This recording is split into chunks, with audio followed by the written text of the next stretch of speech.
Продолжаем наше занятие. Сегодня у нас тема «Здравствуй, Вишудха», «Здравствуй, подсознание». Будем рассматривать, за что какая чакра отвечает, какие вопросы, да, и что нужно сделать, чтобы у нас энергия росла и все изменялось к лучшему. По чакрам подсознания, да, все знают 5 чакр от Вишудхи до Муладхара. На уровне подсознания Вишудха выполняет примерно те же самые функции, да, кроме этого много других, которые в основном сознании выполняет духовная чакра. Да, то есть это восприятие, отношение к себе, к людям, к обществу, к окружающему миру, да, к тонкому миру, к Богу. Это восприятие, отношение, что ценить, да, от чего защищаться, что устранять. Вот это ее основные вопросы. Программа, которая ее включает, это служение. Муладхара первый уровень, Садхистхана второй, Манипура третий, Нахата четвертый, Вишудха пятый уровень. Влияние на большую аудиторию и ключевые программы, что такое служение, в данном случае служение обществу. Это целевые установки, как этот мир, общество изменять к лучшему, чтобы проблемы уходили, чтобы шел процесс развития, раскрытия всего лучшего, что есть в этом мире. Соответственно, если эти программы угнетены, все, что находится в Вишудхе, переходит в угнетение. Легкость, радость, таланты, творчество, воодушевление, работа с тонким миром, покровительство светлых сил и так далее. На этом уровне основные направления служения 3. Творчество, управление, власть и влияние. Это в большей степени публичная деятельность, выступает оратор и куда он зовет людей. Да, творчество. Кто-то зарабатывает деньги, кто-то призывает, там, я убью тебя, лодочник, или еще что-нибудь.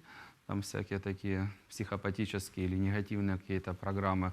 Служение творчеством — это нести все лучшее, что есть. Бороться со злом и утверждать добро.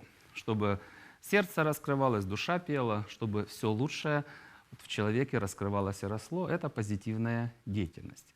И в идеале так, чтобы можно было влиять на максимально большую аудиторию.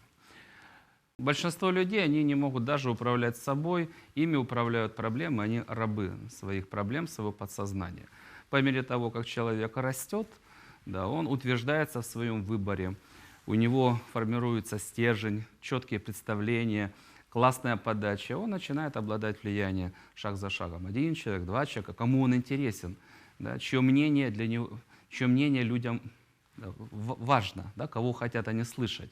Вот по мере роста, по уровням набора силы, вот, мнение человека становится интересным все большему и большему числу людей.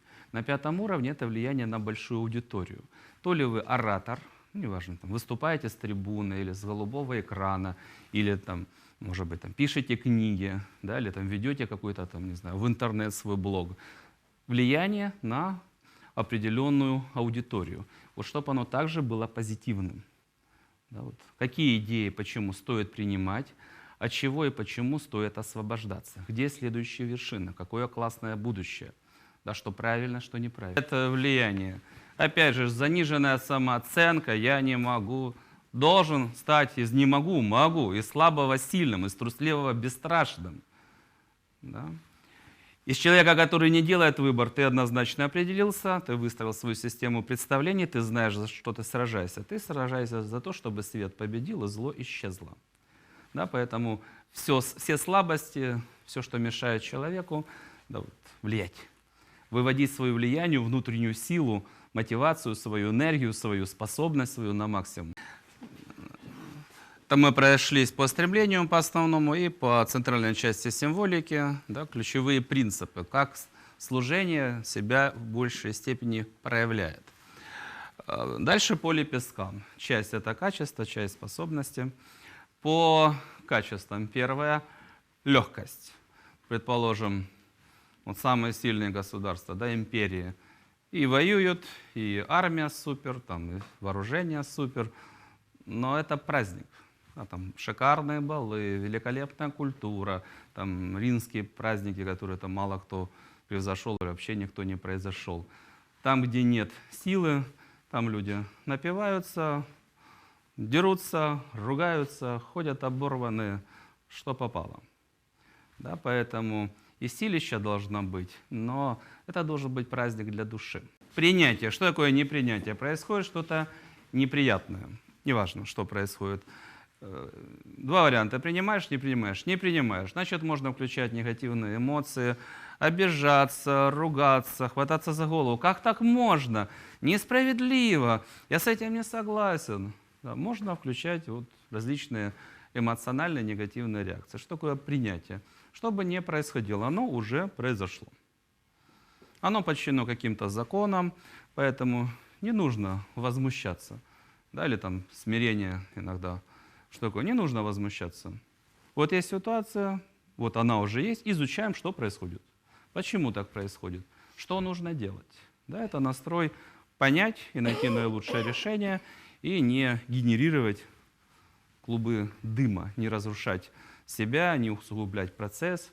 Вот любой ситуации, какая бы она ни была, приятная, неприятная, отвратительная или какая-либо, почему это происходит и что нужно делать.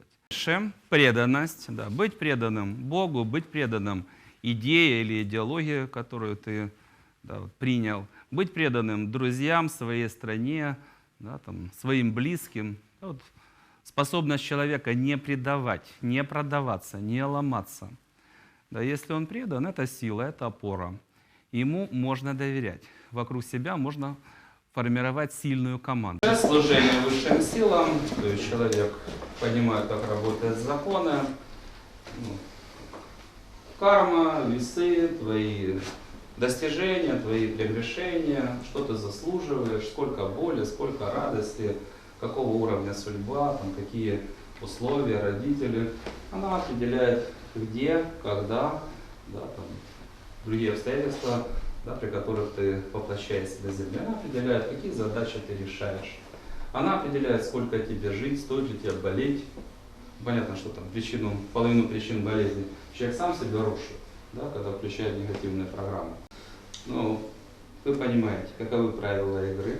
Вы принимаете, что самое лучшее будущее — это то, которое предлагают высшие силы, когда зло уничтожается, когда духовные законы торжествуют. Реализация в тонком мире. В чем суть? Человек, если, конечно, он изучает свои ресурсы, управляет своими ресурсами, это такая приличная боевая единица. Там 20 фантомов, это как бы в среднем. Да, если уровень повыше, может быть побольше. Там, со временем своя армия, может быть, 1000 солдатиков собственных, которыми человек может управлять, там, скажем, на 4-м уровне развития. Да. У него есть некоторые возможности, да, его душа. И что такое самореализация в тонком мире? Человек выполняет определенную работу или делает какую-либо карьеру. В ближайшему времени как это будет выглядеть? То есть со временем это будут большие масштабы, большие территории. А сейчас у вас есть личный эгрегор, приведите его в порядок. Семейный эгрегор, родовой эгрегор, приведите их в порядок. Профессиональный эгрегор, может не весь эгрегор, но хотя бы свой рабочий кабинет в тонком мире, приведите в порядок, хотя бы вот начиная с небольших масштабов. Но это будут, даже нельзя сказать, что совсем уж первые шаги. Первые вы проходили там на первом курсе, да? Это вот следующие шаги, и не маленькие шаги, это то, что напрямую влияет на судьбу человека. Да, во многом это будет как вторая часть наших занятий, посвященная судьбе. Но это то, что нужно делать.